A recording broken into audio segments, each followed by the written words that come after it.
La forteresse de Kamianets-Podilski est l'une des plus anciennes en Ukraine. Ce monument est une fierté pour les habitants de la ville.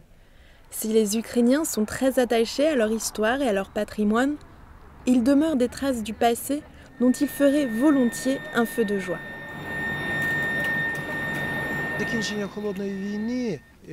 Avec le retrait des forces soviétiques des autres pays du pacte de Varsovie, un grand nombre d'armes et de munitions ont été retirées de ces pays. La plupart ont été stockées en Ukraine.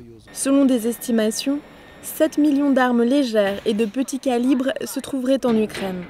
2 millions de tonnes de munitions seraient stockées dans des dépôts. En 2006, l'un d'entre eux a explosé dans le sud de l'Ukraine. Pas de victimes, mais un nouvel accident peut survenir à tout moment. Les habitants du pays sont inquiets. Les gens ont peur de ce surplus de munitions. Nous savons qu'il y a énormément d'armes qui ne sont plus fonctionnelles dans notre pays. C'est terrible de vivre dans un pays où il y a tant d'armes et de munitions stockées dans les bases militaires. Pour venir à bout de ces restes militaires, l'OTAN aide depuis quelques années l'Ukraine dans le cadre d'un fonds d'affectation spécial. Ce programme vise à détruire en toute sécurité des stocks d'armes, de mines et de munitions excédentaires dans des pays partenaires de la région euro-atlantique. L'Ukraine, avec le soutien de l'OTAN, décide de la quantité à éliminer. Le nombre de munitions et de petites armes ne doit pas excéder une certaine quantité. Au-delà de cette quantité, elles sont considérées en surplus et doivent être détruites. Le programme est mené avec des industries locales, comme l'usine de Retchani, à l'ouest du pays. L'entreprise a été érigée juste à côté des stocks de munitions, leur transport étant très délicat. L'infrastructure existait avant le début du programme, grâce au fonds d'affectation spéciale de l'OTAN, géré par l'agence NSPA, l'agence OTAN de soutien, la productivité a largement augmenté. L'usine a aujourd'hui la capacité de détruire jusqu'à 50 tonnes de munitions par jour.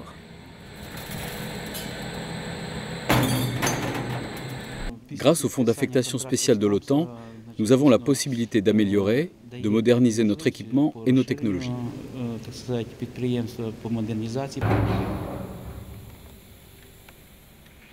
Les employés sont concentrés. Ils doivent manier les munitions avec précaution.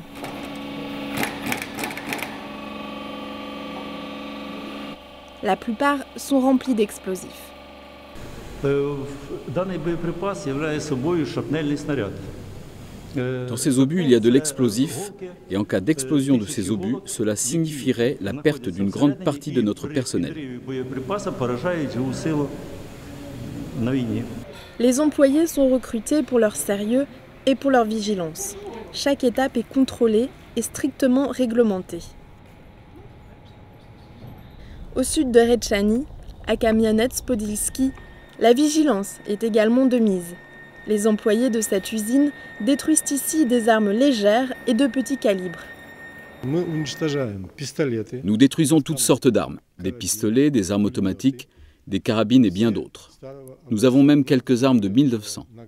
Ce sont des armes très anciennes datant de l'époque des tsars. Les armes, pour la plupart des kalachnikovs, sont démantelées. Le bois est séparé du métal et la partie métallique est fondue. Après le processus, voici ce qu'il reste des armes. Ici, pas de gâchis et pas de pollution environnementale. Ce métal sera revendu à des entreprises locales et le bois est récupéré. Nous utilisons la partie en bois pour le système de chauffage. Nous chauffons l'atelier avec ce bois. L'impact de ce programme pour l'économie locale est important. Il fait vivre industrie et population locale. Plus d'une centaine de postes ont été créés. Laetitia Chadona pour NATO Channel en Ukraine.